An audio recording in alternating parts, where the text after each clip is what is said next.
Plantation de l'arbre de la liberté, place des Vosges.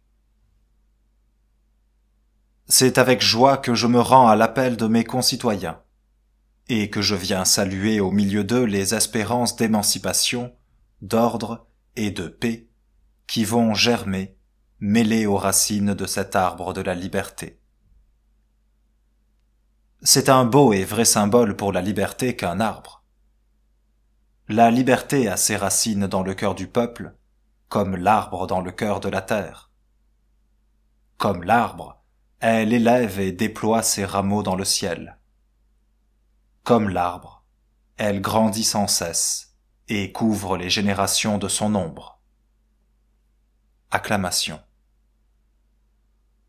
Le premier arbre de la liberté a été planté il y a 1800 ans, par Dieu même, sur le Golgotha.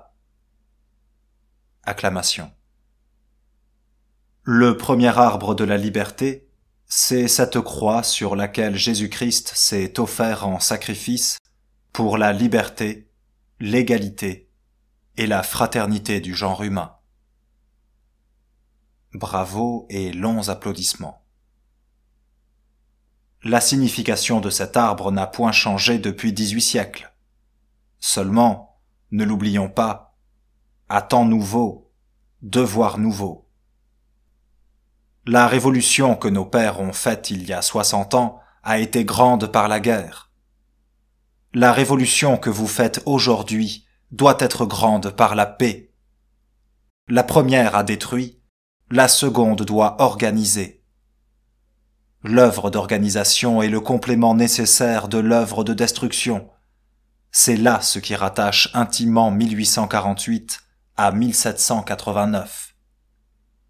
Fonder, créer, produire, pacifier. Satisfaire à tous les droits, développer tous les grands instincts de l'homme, pourvoir à tous les besoins des sociétés. Voilà la tâche de l'avenir. Or, dans les temps où nous sommes, l'avenir vient vite. Applaudissements. On pourrait presque dire que l'avenir n'est plus demain. Il commence dès aujourd'hui. Bravo. À l'œuvre donc. À l'œuvre, travailleurs par le bras, travailleurs par l'intelligence, vous tous qui m'écoutez et qui m'entourez. Mettez à fin cette grande œuvre de l'organisation fraternelle de tous les peuples, conduits au même but, rattachés à la même idée, et vivant du même cœur. Soyons tous des hommes de bonne volonté, ne ménageons ni notre peine, ni nos sueurs. Répandons sur le peuple qui nous entoure, et de là sur le monde entier, la sympathie, la charité et la fraternité.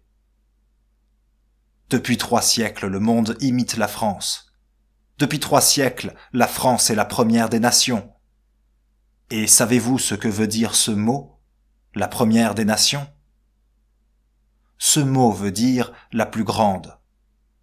Ce mot veut dire aussi la meilleure. Acclamation.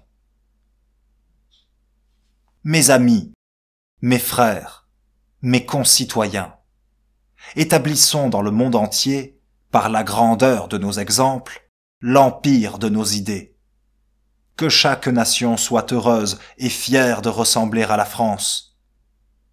Bravo. Unissons-nous dans une pensée commune et répétez avec moi ce cri « Vive la liberté universelle! Vive la République universelle !» Vive la République! Vive Victor Hugo! Longue acclamation.